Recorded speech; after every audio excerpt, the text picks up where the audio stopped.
Bienvenue, devant moi se trouve un Motorola Moto G56 et aujourd'hui je vais procéder au déballage, jeter un rapide coup d'œil à l'appareil et passer en revue ses caractéristiques techniques.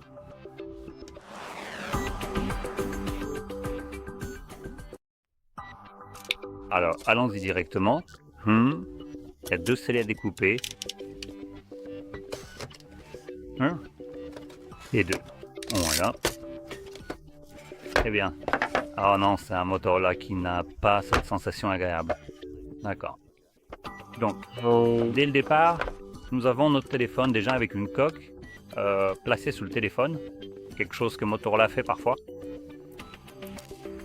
Retirons cette protection et allumons le téléphone. Et en dessous, nous avons notre câble de charge type C vers type A, la documentation. Et eh bien, c'est tout. C'est littéralement tout. D'accord. Alors, jetons un coup d'œil à l'écran ici que l'on peut voir dès la sortie de la boîte. Nous avons un écran de 6-7 pouces avec une résolution de 1080 par 2400. C'est un écran LCD IPS 120 Hz à ratio écran, score de 86%, juste en dessous de 400 pixels par pouce, recouvert d'un verre Gorilla Glass Safety sur les coins. En général, l'écran ici est en fait correct. Le seul regret ici, c'est qu'il ne s'agit pas d'un écran AMOLED ou OLED. À part ça, c'est un écran convenable. Maintenant, en passant à l'intérieur, nous avons une batterie de 5200 mAh avec soit 4 Go de RAM au minimum jusqu'à 12 Go de RAM, des options de stockage allant de 128 gigaoctets jusqu'à un demi-téraoctet et un processeur Dimensity 7060 à l'intérieur, ainsi que, laissez-moi voir, à l'intérieur, une vitesse de charge de 30 watts, ce qui, évidemment, signifie qu'il n'y a pas de chargeur. Maintenant, en ce qui concerne les appareils photo, à l'arrière, nous avons ce qui semble être une configuration à un seul capteur. Maintenant, je sais que vous regardez ça et vous vous dites, mais il y en a 3. Alors ça, c'est clairement un faux. Je n'ai même pas besoin de vérifier, je sais que ça ne faut rien qu'à voir à quoi ça ressemble. Ça pourrait être un appareil photo, mais vérifions les spécifications. Donc on a un capteur de 50 mégapixels, une ouverture à 1,8, un objectif grand angle de 25 mm, et ce sera forcément celui-ci, puisque c'est de toute façon le plus grand. Et apparemment, on a aussi un ultra grand angle de 8 mégapixels, donc dans ce cas, c'est bien un vrai appareil photo. Donc voilà, à l'avant, on a un capteur selfie de 32 mégapixels, grand angle, et avec les caméras arrière, on peut enregistrer des vidéos jusqu'à 1080p à 30 images par seconde. Pour le selfie, c'est pas vraiment précisé, donc je suppose que c'est aussi du 1080p 30. D'accord, maintenant, dernière chose, l'Android sur cet appareil, c'est Android 15, qui je crois est actuellement la version la plus récente, donc c'est bien.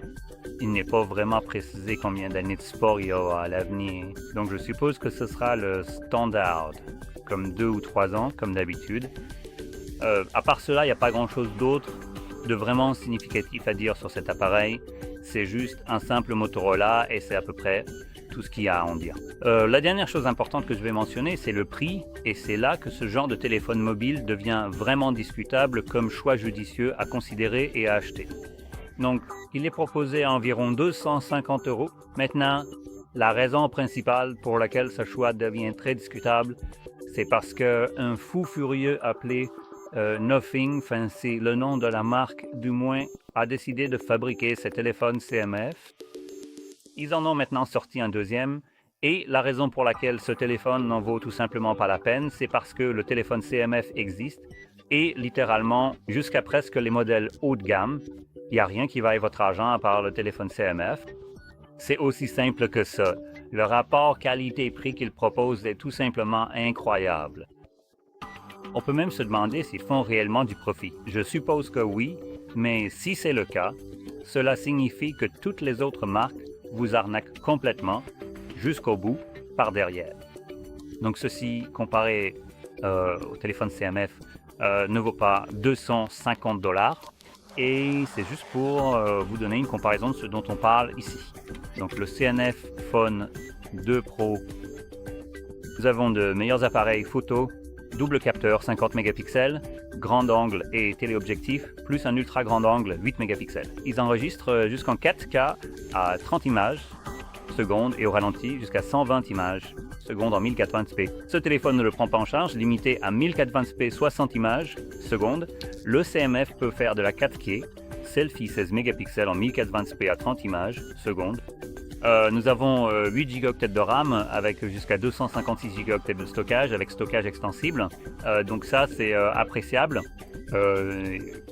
3 ans de mise à jour à partir d'Android 15. Dimensity 7300 Pro, un processeur plus rapide. Pour le même prix d'ailleurs. Batterie de 5000 mAh avec une charge de 33 watts, une charge plus rapide, à peu près la même batterie. L'écran sera la caractéristique phare ici. Un écran AMOLED avec un taux de rafraîchissement de 120 Hz, un taux d'échantillonnage tactile de 2180 Hz pour la réactivité de vos interactions, HDR10+, certifié, et une luminosité maximale impressionnante de 3 minutes avec une densité de pixels de 388. Donc à peu près la même chose et la même résolution, mais l'écran reste largement supérieur à ce que nous avons ici. Donc, juste parce que celui-ci a la même résolution, ce ne sera pas du tout la même expérience si vous ne vous y connaissez pas trop. Alors croyez-moi quand je vous dis que l'écran AMOLED ici, dont est équipé ce téléphone CMF, est tout simplement excellent. Celui-ci ne tient absolument pas à la comparaison. Le processeur, pratiquement tout ici, est moins bon. Donc si vous allez dépenser la même somme d'argent, ne préfériez-vous pas avoir quelque chose de plus rapide, de meilleur? Parce que moi, c'est sûr que je préférerais. C'est pour ça que je recommande celui-là plutôt que celui-ci. Cela étant dit, j'espère que cette vidéo vous a été utile, et si c'est le cas, n'oubliez pas de liker, de vous abonner, et merci d'avoir regardé.